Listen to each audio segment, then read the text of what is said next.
Well, I think to analyse how we've got to the situation now, we need to take a look back towards the past. So I'm joined now by Ulrich from Remax Orkendo. Thanks for coming in from Torrevieja today. Like I say, we need to analyse what's going on now, and obviously I'm hearing it is a buyer's market.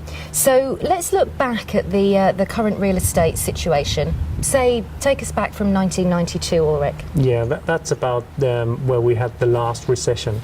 The last 15 years, so really basically from 1992 to 93 to about 2007. So everybody, it was really a situation, everybody had the feeling they had to buy a property, because in particular in this area here, this very popular area, well-known area all over Europe. It was an unprecedented rush to buy properties. Absolutely. It was crazy. Absolutely. And it is called the Florida of Europe, so we really have every European nation down here. And it was times where Torrevieja was the biggest building site of Europe. So it was cranes all over the place, because there was such a high demand, big demand. People bought more properties than they could build. So looking at the real estate, it was a seller's market. Absolutely, yeah. It was a seller's market. Seller's market, what it means really is, it's the seller that puts the price on the property. Mm-hmm.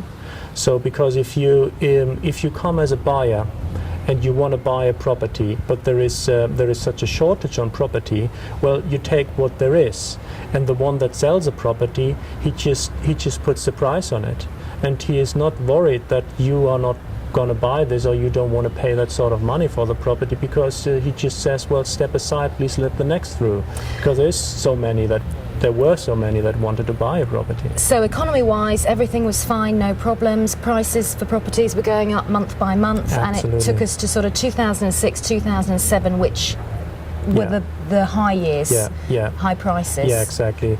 All the European economies were splendid. They were very healthy, loads of employment, everybody had money, they had money to spend, and on top of that, the banks lent money with ease. It was easy to get a mortgage, wasn't it? Absolutely. And the interest rates were rather low, so everybody had pretty easy access to mortgages, and properties back in the UK, for example, they went up in price as well. People took off the equity they could get on their property back home, bought with the money down here a property, so it was very easy.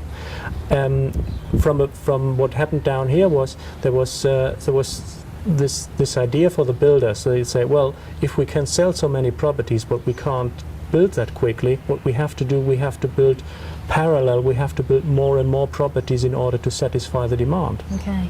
And that worked up to about 2006, 2007, that when the whole turned around, when suddenly there was less demand. For example, different reasons for it. We know we had the worldwide recession. Mm-hmm. We know that the interest rates went higher. We know that the pound sterling lost considerably against the euro. So all these things came together, and suddenly there was less demand. Right. So the whole situation was just the other way around. There was little demand for many properties. So a huge supply on properties, many off-plan properties, many new build properties, and no demand, or hardly any demand. Properties are still selling, still nowadays are selling, but obviously not that many anymore, as in the 2000 up to 2007. Okay, so let's bring us into the present before we go on into the future and what it's going to look like over the next 6-7 years, because everything does go in cycles. So, you know, we've had the going upward curve, and we hit the top at 2006, 2007, and now we're on the decline. Yeah. So is this why we've got the bargain properties, or would you just say they're more realistically priced now? Well, they are more realistically priced. Obviously, they are bargain properties against the prices what we paid in 2007 when the market was on its peak. It's a very, very good moment to buy property, really. I mean, we are at the level of 2003, 2004 at the moment. Okay. So, and everybody really at the moment, prices are down. We are selling in Torrevieja properties for prices that are probably half of what they were in 2007. Wow. So then you can really talking about a bargain. So it's not the 10%, not the 20% you get off. We have properties that were selling 3 years ago for double the price we are selling now. Right. And that's really the only properties that are selling, the one that are good bargains, so the good offer. So do you think that the market is going to, or the value of the market is going to go down before it goes up? Do you think we've seen it level off yet? No, I feel, and this is coming from analysis we've done, that it will take at least another year or two until we really reach the bottom line.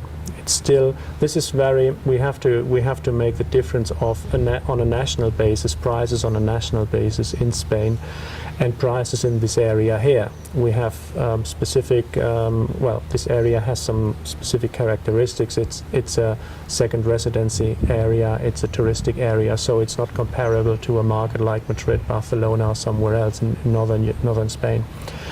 This area will take another, at least as I said, another year or two until really reach the bottom line. Until then, the prices will go not as quickly anymore as they've gone down in the last 3 years, but they will have to go down for another year or two, slowly but surely. All right, thank you very much. I'll be quizzing you a little bit later on in the series because obviously there are 1.5 million properties for sale over here, so we need to know how to sell them. That's it. But for now, thank you, Ulrich. You're welcome. Well, it sounds like now is a very good time to buy.